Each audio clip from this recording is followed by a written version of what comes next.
July 5th, 2016. This is the day before I knew what my life would become. This is a picture of my view from my hotel in Pensacola, Florida while on vacation.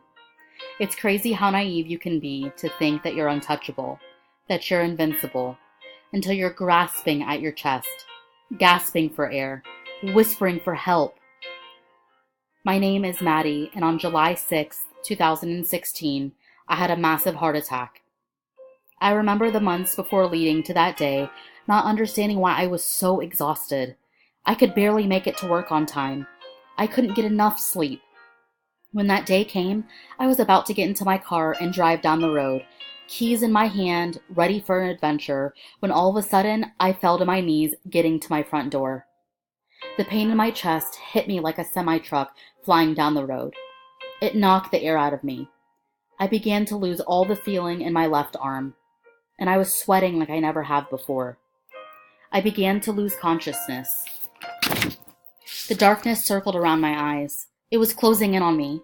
I knew that if I let it, I wouldn't ever see the light again. The inside of an ambulance is a cold place with few answers. I prayed like I've never prayed before. I wanted to live. I never wanted to live so bad.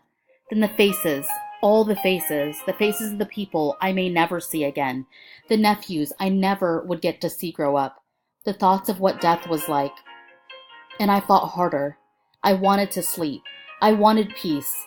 I refused to lay down in that ambulance, no matter how cold or how dark. I refused to let the darkness overtake me and put my eyes to sleep. I've never prayed so hard to live. I never wanted to live so bad. I wanted more time. I needed more time.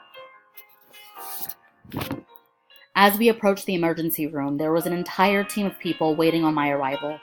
They moved so fast, all in sync like a beautiful dance. There was a woman there, a nurse. I call her my guardian angel. She kept me awake. She kept me calm. She helped keep me alive. She stayed with me the entire time. I was rushed into surgery. They could not give me full sedation at the fear of me never opening my eyes again. I still remember the whispers. They would say, "She's my youngest patient. She's a fighter. It's 100% blocked. Blood pressure dropping." My guardian angel held my hand and shouted, "Stay with me. Stay with us." But my eyes shut and I couldn't open them again.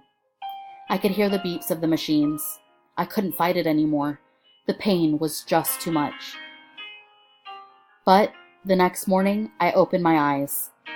As my eyes adjusted to the light, I realized this nightmare was my reality. I was grateful to be awake, but I didn't know what this new life meant. I was broken. My heart was broken, both literally and figuratively. Later that day, I had a massive aneurysm, and I was hemorrhaging and rushed into another surgery where I got to see all the nurses and doctors do that dance again. The ICU was my home for the next 2 weeks. This aneurysm kept me from walking for 4 months. I had to learn it all over again. I was once so independent, and I had to rely on all these amazing people to do the most simple things. I wanted my life back. I still want my life back. The recovery and discovery of my heart disorders that have silently followed me around since birth and caused 23 years worth of undiscovered damage cost me 6 surgeries in the last 2 years. Today, July 6th, is my 2-year anniversary for when my life erupted. I have had many complications, many surgeries and hospitalizations. Some days are better than others. My medications have contributed to memory loss and muscle deterioration, issues I never thought I would have to confront from dealing with a heart-related illness. But I push past it all. I persevere. Although some days feel close to impossible, I'm grateful to have the second chance at life.